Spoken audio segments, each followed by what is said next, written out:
જૂનાગઢના અશ્વપાલક રાજુભાઈ રાડાએ તેમનો 11 વર્ષનો કાઠિયાવાડી બ્રીડનો પૃથ્વીરાજ નામનો અશ્વ બિહારના એક અશ્વપાલકની 11.51 લાખ રૂપિયામાં વેચ્યો છે.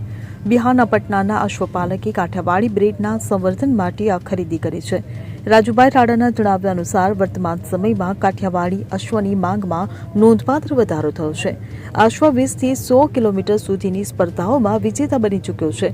પૃથ્વીરાજ નામનો આ અશ્વ અનેક સ્પર્ધાઓમાં વિજયી રહ્યો છે. ઐતિહાસિક રીતે કાઠિયાવાડી અશ્વ રાજા મહારાજાઓ અને નવાબો દ્વારા યુદ્ધ અને શોખ માટે પાળવામાં આવતા હતા.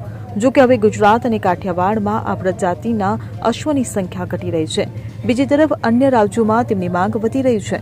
ખરીદનાર બિહારના અશ્વપાલક પાસે પહેલેથી જ ઘણી ગીર ગાયો અને કાઠિયાવાડી માદા અશ્વો છે. તેઓ અશ્વનો ઉપયોગ બ્રીડિંગ માટે કરશે. કાઠિયાવાડી અશ્વ તેમની વિશિષ્ટ રહેણીકરણી અને હાલચાલથી ઓળખાય છે. હાલમાં ઘણા બોલિવૂડ અભિનેતાઓ પણ આ પ્રજાતિના અશ્વ ધરાવે છે. Bureau report CN24 news. હવે જુઓ દેશ દુનિયાની તમામ ખબરો તમારી આંગળીના ટેરવે. ઉઠાવો મોબાઈલ અને Google Play Store પરથી ડાઉનલોડ કરો અમારી CN24 ન્યૂઝ મોબાઈલ એપ.